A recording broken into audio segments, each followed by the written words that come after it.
frequency and vibration. Nikola Tesla, inventor, physicist, super genius. When I lived in Albuquerque, New Mexico, my friends and I used to hang out at this Western bar called Midnight Rodeo. It was the kind of place that had curling irons and hairspray in the women's bathroom, Bud Light on permanent special for $2 a can, and a solid oak dance floor the size of a cornfield. We were all from New York and were way too cool for country music. So at first we'd just go to snootily make fun of it all, taking great pride in being the first to spot a particularly gigantic belt buckle or a cowboy sporting one of them handlebar mustaches big enough to cover 5 upper lips. But our favorite part was the line dancing. We'd stare mesmerized by the giant choreographed mass of Garth Brooks fans, stomping around in synchronized woo-hooery with their thumbs purposefully tucked into the front pockets of their jeans. It was so hilarious that we started joining in ourselves, waving from the middle of the sea of cowboy hats to our friends, "Watch this!" Then, we'd stay on the dance floor for the next song just to try and get that part down where you click your heels right before the spin. Then we found ourselves sneaking off every weekend to merrily line dance our little achy-breaky hearts out. This is sort of the same way the God thing happened for me.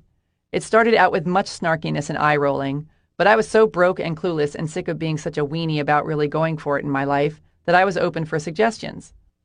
Which is why, when I started reading books on finding your calling and making money and getting over yourself already, and they all had this spiritual side to them, I didn't toss them in the goodwill pile with my usual, "this God spirituality crap is for suckers" attitude. Instead, I decided to give good old God a chance, because I had nothing to lose, literally. And lo and behold, some of it wasn't totally idiotic. So I started reading more about it. Then I started studying it. Then I started putting it into practice. Then I noticed how much better it made me feel. Then I started believing it. Then I noticed all these awesome shifts starting to happen in my life. Then I became obsessed with it. Then I started loving it. Then I started radically changing my life with it. Then I started teaching it. Now I'm basically writing the mechanical bull about it, punching my fist in the air and yelling to the guy manning the controls, "Hit it, Wayne!" Wherever you happen to stand on the God issue, let me just say that this whole improving your life thing is going to be a hell of a lot easier if you have an open mind about it. Call it whatever you want. God, goddess, the big guy, the universe, source energy, the grand poobah, gut, intuition, the force, the zone, the vortex, the mother lode. It doesn't matter. Personally, I find the God word to be a tad too loaded. I prefer source energy, the universe, the vortex, spirit, the mother lode, all of which I will be using interchangeably throughout this book, by the way. Whatever you choose to call it isn't important. What is important is that you start to develop an awareness of and a relationship with the source energy that's surrounding you and within you, which is all the same energy and which will be your best pal ever if you give it a chance. Because here's the thing. All of us are connected to this limitless power, and most of us aren't using but a fraction of it. Our energy is taking a joyride in these bodies of ours, learning, growing, and evolving along the way. One would hope anyway. I suppose numbing, shrinking, and moving back in with our parents is also an option. Until our corporal journey comes to an end and we move on. Thanks for the lift! This realization that we're made up of and connected to source energy made me want to have a deeper understanding of spirituality so I could make my physical experience as awesome as possible.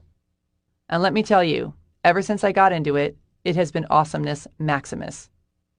When I'm connected with source energy and in the flow, I am so much more powerful, so much more in tune to my physical world and the world beyond, and just so much happier in general. And the more I meditate and the more attention I give to this relationship with my invisible superpower, the more effortlessly I can manifest the things and experiences I want into my life, and do it with such specificity and at such a rapid rate that it makes my hair stand up. It's like I finally figured out how to make my magic wand work. If loving spirit is wrong, I don't want to be right. Here is the foundation for all the work we're about to do together on your life. The universe is made up of source energy. All energy vibrates at a certain frequency, which means you're vibrating at a certain frequency, and everything you desire and don't desire is also vibrating at a certain frequency. Vibration attracts like vibration. Otherwise known as the law of attraction, the basic idea is, focus on that which makes you feel good, and ye shall attract that which makes you feel good. We're all attracting energy to ourselves all the time, whether we realize it or not. And when we're vibrating at a low frequency, such as feeling pessimistic, needy, victimized, jealous, shameful, worried, convinced we're ugly, etc., yet expect high frequency, awesome things and experiences to come into our lives, we are often disappointed. You need to raise your frequency to match the vibration of the one you want to tune into. It's like trying to listen to a certain radio station but tuning in at the wrong frequency. If you have a hot and sexy date and want to listen to 105.9 FM slow jams, but set your dial to 89.9 FM National Public Radio, you're not only going to be slow jamless, but you're more likely to attract a discussion about immigration laws in the U.S. instead of attracting a relaxed and candlelit body that's in the mood for love. The universe will match whatever vibration you put out, and you can't fool the universe. Which is why, when you're vibrating at a high frequency, awesome things seem to flow to you effortlessly, and you seem to stumble over the perfect people and opportunities all the time, and vice versa. As Albert Einstein observed, coincidence is God's way of remaining anonymous. When you learn to consciously master the energetic realm, believe in the not yet seen, and stay in your highest frequency, you harness your innate power to create the reality you desire. So once again, good old awareness is your key to freedom. Once you realize that you can dramatically improve your situation by connecting with source energy and raising your frequency, you can freaking do it already. I'll tell you exactly how later. Instead of opting to stay in the suck hole and feeling like a victim of pathetic circumstances, such as microwaving ramen in its styrofoam cup for dinner, or working for someone who makes your flesh crawl. In order to truly raise your vibration, you've got to believe that everything you want is available to you, and the best way to keep this belief strong is by staying connected to source energy. It's like we're surrounded by this big, all-you-can-eat buffet of incredible experiences and insights and feelings and opportunities and things and people and ways to share our gifts with the world. And all we have to do is align our energy with what we want and take decisive action to allow this good into our lives. And this decisive action part is key. Sadly, we can't just float around our neighbor's pool on a raft with cup holders, sipping cocktails and being all high frequency while waiting for unicorns to fly down from the sky. We have to take action. Hell-bent for glory kind of action. The trick is to have both parts, energy and action, working in unison. Unless your energy is lined up properly with that which you desire, really desire, any action you take is going to require way more effort to get you where you want to go, if it gets you there at all. Once in a while, you may get lucky doing one without the other. But if you get very clear on what you truly want, rather than what you think you should want, believe that it's available to you regardless of your present circumstances. And remember, the best way to do this is by staying connected to source energy and keeping your frequency high. And then take decisive action, you will eventually succeed. Have you ever had a dream where you're flying and you're having such a blast, but then you realize, hey, wait a minute, I'm flying, I can't fly. And then you come crashing back down to the ground and you can't get yourself back up again? No matter what you try? This is the way beliefs work. Even if it seems impossible, you have to have faith anyway. And the second you stop believing, you pop the bubble and stop attracting the magic into your life. The force really is with you. This isn't just about believing and being all high vibe when the sun is out and the bunnies are hopping around either. This is about believing, even when things are at their most uncertain or absolute crappiest, that there is a bright, shiny flip side within your reach. As French author and fearless truth seeker André Gide so aptly put it, one does not discover new lands without consenting to lose sight of the shore for a very long time. This is about believing that we live in a loving, kind, and abundant universe instead of one that's petty, mean, and likes other people more than it likes you. This is about your faith being greater than your fear. Chapter 3. Present as a Pigeon. If you're depressed, you are living in the past. If you're anxious, you're living in the future. If you are at peace, you are living in the present. Lao Tzu, ancient Chinese philosopher, founder of Taoism, could have been one guy or a mythical compilation of many. Nobody really knows for sure. I was in yoga class one day, and the instructor told us all to get into pigeon pose, which is this pose where you stretch one leg out behind you, fold the other one out sideways in front of you, and then bend forward and lie down on top of the whole thing.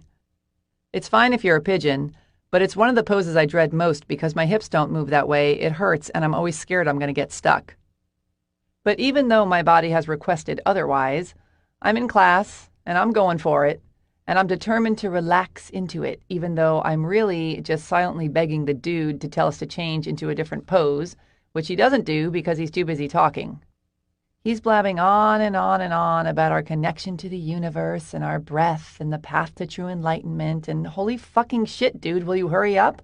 I think I'm going to rip something. I really do. Oh my God, I think I'm actually stuck. How am I going to get out of this pose? He's going to have to come over here and lift me out of it because I really, truly am stuck, and then whoosh. I breathe into it. I shut off the relentless yammering in my brain, get quiet, and surrender. I feel my body shift and go deeper into the pose than it's ever gone before. The pain is gone. The panic is gone. I am one with the universe. But then I realize that I really do think I'm stuck. And seriously, what the hell, dude? Are you going to talk all night? We've been in this freaking pose for 5 minutes for real. And by the way, my knee just got all hot. And you really are not going to shut up, even though I keep thinking you finally are. But then you keep going, and then whoosh. I reconnect. I'm back in the zone. I melt deeply into this pose and feel such bliss and true connection to something much larger than myself. This flip-flopping between freaking out in our heads and breathing into the now is basically how most of us go through life. Instead of worrying about the possibility of dislocating a hip, the future, or about how bad I was at this pose, the past, I could have luxuriated in the magnificence available to me in the moment. It never ceases to amaze me the precious time we spend chasing the squirrels around our brains, playing out our dramas, worrying about unwanted facial hair, seeking adoration, justifying our actions, complaining about slow internet connections, dissecting the lives of idiots, when we are sitting in the middle of a full-blown miracle that is happening right here, right now. We're on a planet that somehow knows how to rotate on its axis and follow a defined path while it hurtles through space. Our hearts beat. We can see. We have love, laughter, language, living rooms, computers, compassion, cars, fire, fingernails, flowers, music, medicine, mountains, muffins. We live in a limitless universe overflowing with miracles. The fact that we aren't stumbling around in an inconsolable state of sobbing awe is appalling. The universe must be like, what more do I have to do to wake these bitches up? Make water, their most precious resource, rain down from the sky? The universe loves us so much and wants us to partake in the miraculous so badly that sometimes she delivers little wake-up calls.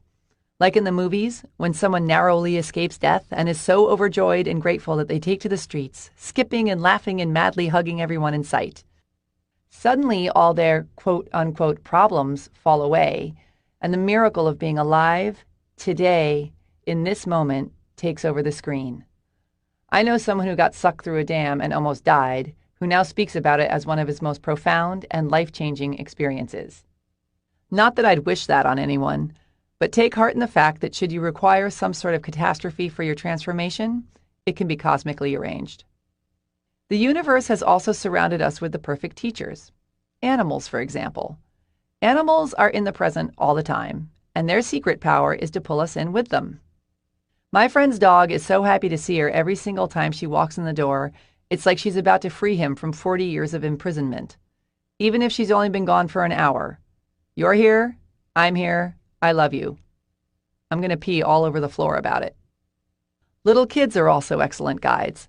Kids get so wrapped up in the joy of drawing or pretending or discovering that they'd rarely eat or bathe or sleep if we didn't make them. They're constantly creating in a state of free-flowing, concentrated bliss. They haven't yet learned to worry about what other people think of them, or that perhaps they're not as talented at finger painting as Lucy next door is. They are in the moment. There is fun in the moment. End of story. We would be wise to take more of our cues from the beasts and babies. All of the stuff we're so worried about creating and fixated on becoming is already right here, right now.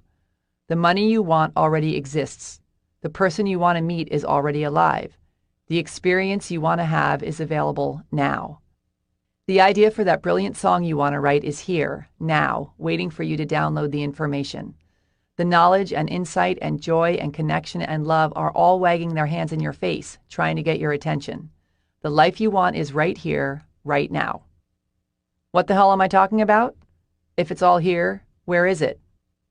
Think of it like electricity. Before the invention of the light bulb, most people weren't aware of electricity's existence. It was still here, exactly the same way it is right now, but we hadn't yet woken up to it. It took the invention of the light bulb to bring it to our attention. We had to understand how to manifest it into our reality. It's not that the things and opportunities that we want in life don't yet exist. It's that we're not yet aware of their existence, or the fact that we can really have them. The more practiced you become at being present and connected to source energy, the more available you are to download ideas and seize opportunities that you might miss out on if you're all wrapped up in the endless chatter in your head. There's a great Hindu story about a lady who wanted to meet the god Krishna. So she went into the forest, closed her eyes, and prayed and meditated on making the god appear, and lo and behold, Krishna came wandering down the forest path towards her. But when Krishna tapped the lady on the shoulder, she, without opening her eyes, told him to get lost because she was busy meditating on a very important goal. When we get so wrapped up in our heads, we miss out on what's available to us right now in the moment. Stop and notice how you feel right now. Feel your breath moving in and out of your body. Feel the air on your skin. Feel your heart beating, your eyes seeing, your ears hearing. Notice the energy inside and outside of you buzzing. Shut off your thoughts and feel your connection to source. Breathe. Even if you've got bone-chilling credit card debts or you haven't spoken to your mother in 6 years, right now, in this moment, you can find peace and joy in that which simply is. As adults with responsibilities like bodies to care for and mortgages to pay, there's some value in taking a side trip away from the present moment every once in a while. Sometimes we need to think about and plan for the future, as well as study the past in order to learn from it or laugh about it or bury it out back and let it go forever. And if we just stop by for the occasional visits to the future and the past, that would be one thing. But the amount of time we spend chewing on junk food thoughts about what ifs and how comes, Lord help us. The more time you spend in the moment, the richer your life will be. Being present gets you out of your head and connects you to source energy, which raises your frequency, which attracts things of like frequency to you. And all of those high-frequency things and experiences are already here, just waiting for you to join the party. All you have to do is shut up, show up, and usher them in.